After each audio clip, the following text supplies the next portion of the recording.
You probably skipped this MMORPG, but here are 5 big updates that make it worth a second look.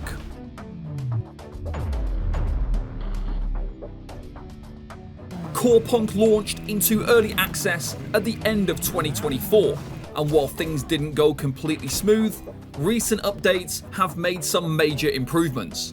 Today we're going to look at whether it's finally worth playing. Here are 5 things Corepunk gets right in 2025.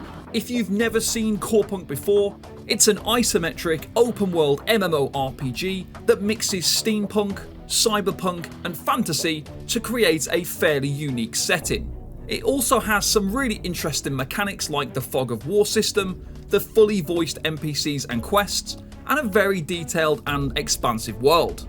When Corepunk first launched, I spent quite a bit of time playing, and honestly, I only managed to reach level 11. It felt like a real grind, and at the time, I didn't feel like my time was being respected. Leveling was very slow, and progress felt pretty unrewarding. But now I've jumped back in, this time with a new class, and the difference is very noticeable.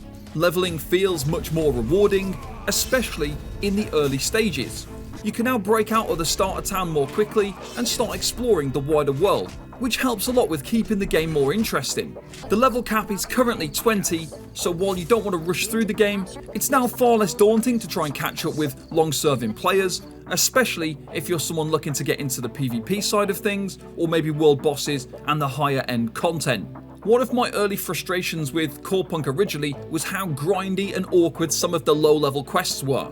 I still remember a quest specifically where you had to go and loot skeleton corpses for items, but the drop chance was tiny and you were competing with everyone else to loot the same corpses, so you'd spend ages running rotations, hoping for the item to drop, and then the next quest asks you to do it all over again. Thankfully, this is something that's been fixed. Quests now have more guaranteed drops where appropriate, so the grind is way less punishing. Corepunk still gives you loads of quests early on, but this is a good thing, it helps you level up faster. They're all still fully voiced, with some genuinely funny lines of dialogue. But now the overall flow feels a lot smoother, it's less frustrating, it's a lot more rewarding, it's a much more natural early game experience. Looting items in Corepunk actually feels rewarding now. In the early game before, you'd open a chest after a fight and you'd get more corn, or other cooking ingredients worth 0.01 gold. It's not exactly very exciting. Now, while loot is still RNG based, it's significantly more valuable. You'll regularly find weapons, artifacts, chips and runes, all of which are core parts of building your character.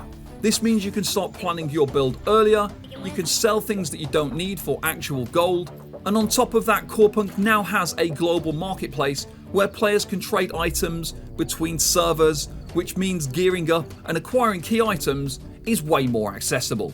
It wouldn't feel right calling this channel the Tank Club if we didn't check out the new Defender class, one of the champion hero masteries. As you'd expect, this is your classic sword and shield tank.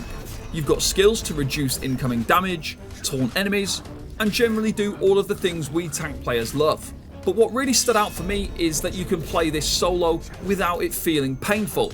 A lot of tank classes in other MMOs have dreadful solo damage, but here the Defender actually dishes out solid DPS, which makes leveling it way more enjoyable. The Defender class already has real use as a tank in world boss fights, prison island runs, and it looks like they'll play a key role in the upcoming revamped depot content too. Personally, I've really enjoyed leveling my Defender and I'm looking forward to trying it in group content soon. So look out for my future Defender tank build. While there's more endgame content planned and on the way, including new dungeons and bosses, one major feature you can try already is Prison Island, a PvPvE extraction style game mode. You'll need to hit level 20 to enter this, and it originally launched as a full loot PvP zone. But now there is also a PvE version and also a solo and duo version, which is ideal if PvP isn't your thing. This is basically a 45-minute, one life run where you try and gather as much loot as you can. You've got to survive the map, you've got to try and extract yourself out of there. If you die, it's game over. It's intense, it's tactical, and something genuinely fresh in the MMO space. I haven't had the chance to tackle it yet, but I'm really looking forward to diving in. And I remember this first being announced when Corepunk launched, that this is something that was coming soon, and I know back then I was really excited, but even more so now you can do it in PvE, and also because I can try it as a tank. Corepunk has come a very long way since its original early access launch, and most of those changes are genuinely positive. What I've always liked about this game is that it tries to be different. In a genre filled with games trying to copy what already works, Corepunk is trying to be its own thing, and that's something the MMORPG scene desperately needs. If you want to check it out, you can follow the links below and join the early access now. Thank you to Corepunk for inviting me back to play, and thank you all for watching, and I hope to see you again soon.